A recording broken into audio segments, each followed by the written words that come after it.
আমার মহাপ্রভু রায়কে বলেছিলেন, রায় তুমি আমাকে কৃষ্ণ কথা শোনাও। রায় বলেছিল, প্রভু আখিতে বাকিতে তুমি সাক্ষাৎ নারায়ণ, আখিতে বাকিতে তুমি সাক্ষাৎ নারায়ণ, আর আমি হলাম শূদ্র, আমি তোমাকে কি শোনাবো?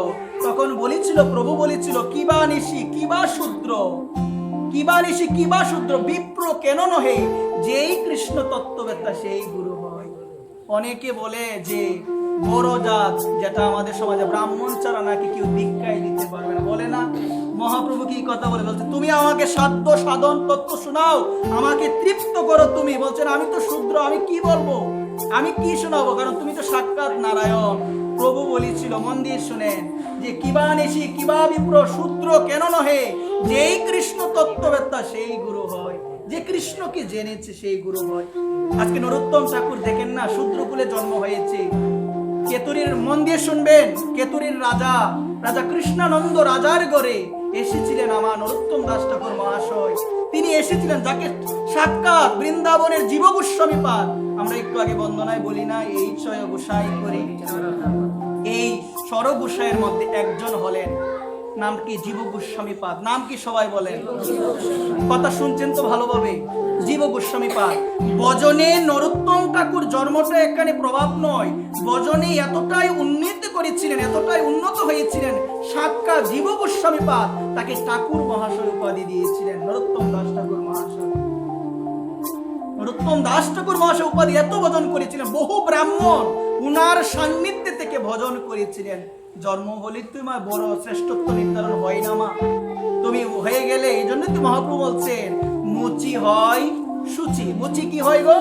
যদি কৃষ্ণ ভজে। আর যদি সুচি হয়ে যাবে মুচি, যদি কৃষ্ণ তেজে। একবার প্রেম সে রাধে রাধে। এই কারণে সকল গৌর অনুরাগী আমি ভক্তচরণে নিবেদন করে বলবো, যে কুলে কি আমার গোবিন্দ মিলে, কুলে মিলে আমার গোবিন্দ। এই জন্যই তো বলছেন পদ্মপুরাণে, চণ্ডালোপি দ্বিজ শ্রেষ্ঠ হরিভক্তি পরায়ণ। চণ্ডাল ব্রাহ্মণ থেকে শ্রেষ্ঠ হয়ে যায় যদি হরিভক্তি পরায়ণ হয়।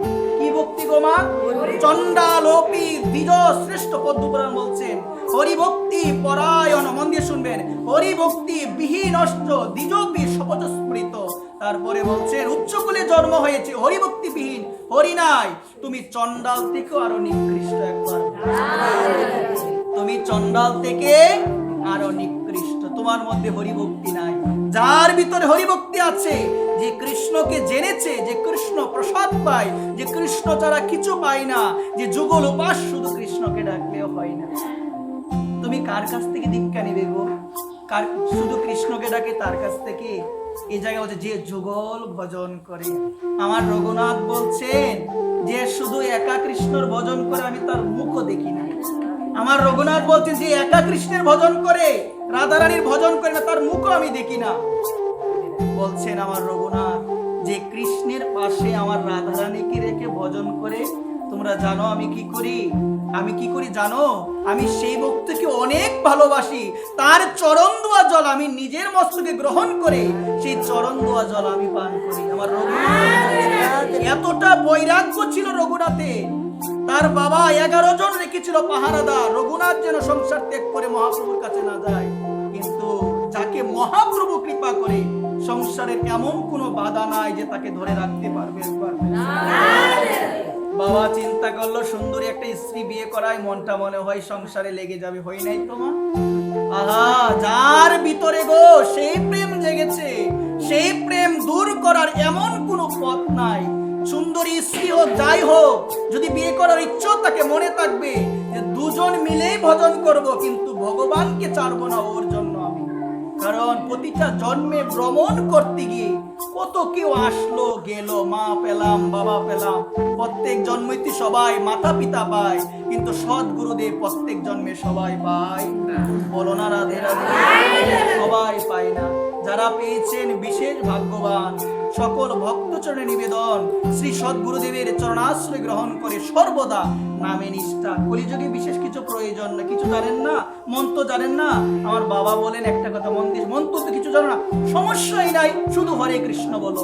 এটা এখানে জল শুদ্ধ করতে হয়, এখানে বলতে হয় গঙ্গে চ যমুনাশ্চৈব, বলতে হয় না, বলতে হয় কিনা বলে, এখানে বলতে হয় শব্দ পাতক সংহন্তি, শব্দ দুঃখ বিনাশিনী, সুখদা মুখদা গঙ্গা গঙ্গৈব পরমাগতি, কত মন্ত্র বলতে হয়।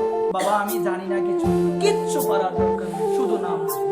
যদি নিষ্ঠা থাকে নামে, ওই নামই একদিন নামীর চরণে তোমাকে নিয়ে যাবে, শুধু একমাত্র নিষ্ঠা। অনেকে বলতে বাবা আমি তো তেমন কিছু, ওমা তোমার পারতে হবে না, শুধু একটা জিনিস মন দিয়ে শুনে যাও, সদ্গুরুর তত্ত্বাবধানে থেকে একান্ত হইয়া একনিষ্ঠতা সহকারে নাম করবে, শুদ্ধ চিত্তে নাম করবে। কিভাবে? হরে কৃষ্ণ কৃষ্ণ কৃষ্ণ হরে হরে, হরে রাম